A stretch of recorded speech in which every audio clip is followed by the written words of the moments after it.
ভাবতেই পারবেন না, মাত্র 150 টাকায় পুরো পরিবারের জন্য রাজকীয় স্বাদের গাজরের হালুয়া। নতুন রাঁধুনিদের জন্য একদম সহজ গাজরের রেসিপি আমি নিয়ে আসছি। এখানে নিয়েছি আমি বেশ কিছু গাজরগুলো ছিলে ধুয়ে নিব। লাগবে হচ্ছে চিনি, একটু গরম মশলা, আর লাগবে হচ্ছে ফুটিয়ে নেওয়া দুধ। প্রথমে কড়াইতে দিয়ে দেবো বাটার দিয়ে আমি বাদামগুলোকে কেটে নিয়ে ভেজে নিব।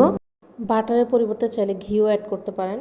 এবারে বাদামগুলো ভালো করে ভেজে তুলে রাখবো। এর সাথে আপনারা কিশমিশও অ্যাড করতে পারবেন বা বিভিন্ন ধরনের বাদাম অ্যাড করতে পারবেন। তো তারপরে বাদামগুলো তুলে রাখার পরে সেই একই প্যানে দিয়ে দিব আমি বাটারগুলো ভালো করে ভেজে নেব। বাটারগুলো ভাজার হালকা একটু ভাজলেই আমি গরম মশলা দিয়ে নিব।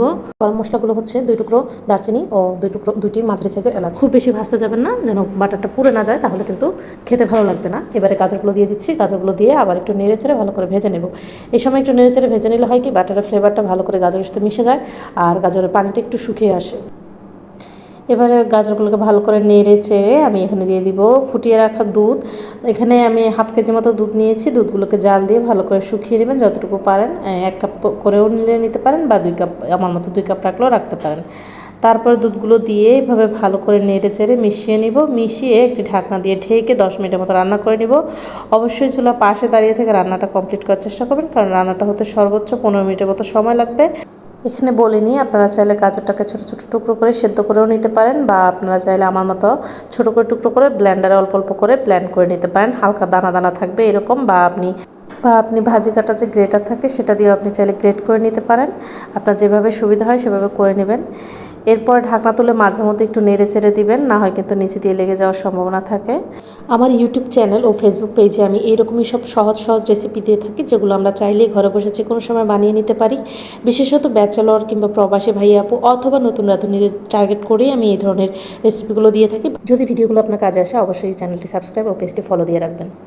রান্নার এই পর্যায়ে যদি আপনার মনে হয় হালুয়াগুলোতে বড় বড় কোনো সিদ্ধ হচ্ছে না, এমন কোনো অংশ রয়ে গেছে, তাহলে এরকম একটা ডাল ঘুটে নিয়ে এগুলো একটু ঘুটে দিলেই আপনার একদম মিহি মিহি ভাব চলে আসবে। এরপর আমি দিয়ে দিব চিনিটা অবশ্যই পানি শুকানোর পরে দিবেন, কারণ চিনি দেওয়ার পরে আবার একটু পানি বের হয়, আর চিনি দিলে যে কোনো খাবার দেরিতে সিদ্ধ হয় বা সিদ্ধ হয় না অনেক সময়।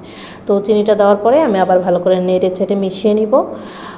আপনারা হালুয়াটা হচ্ছে যেরকম খেতে পছন্দ করেন সেরকমই রাখবেন, অর্থাৎ আপনি যদি শুকনো পছন্দ করেন তাহলে ভালো করে পানিটা শুকিয়ে একদম ঝরঝরা করে ফেলবেন, আর যদি আপনি একটু নরম নরম রাখতে পছন্দ করেন তাহলে নরম নরম রাখবেন। দিয়ে দিবে 1 চিমটি লবণটা আপনাদের ইচ্ছা। আমার মিষ্টির সাথে লবণ দিলে আমার কাছে ভালো লাগে, তাই আমি লবণটা দিয়েছি।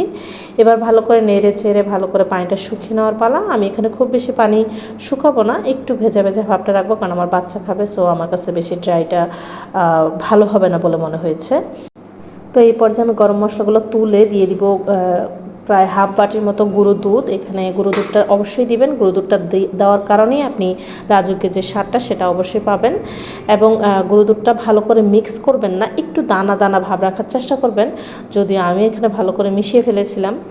তো এভাবেই ভালো করে মিক্স করে নিলেই হয়ে যাবে আমাদের হালুয়া। এরপরে বাদাম দিয়ে পরিবেশন করে নিলেই কিন্তু হয়ে যাবে। এখানে বাদামটা চাইলে আপনারা এই পর্যায়ে এখানে দিয়ে একবারে মিশিয়ে নিতে পারেন। আমি একটু ভিডিও সৌন্দর্যের জন্য বাদামটা উপর থেকে ছড়িয়ে দিয়েছি। আপনারা ডেকোরেট করতে চাইলে এইভাবে করতে পারেন, বা চাইলে আপনি মিশিয়ে নিতে পারেন।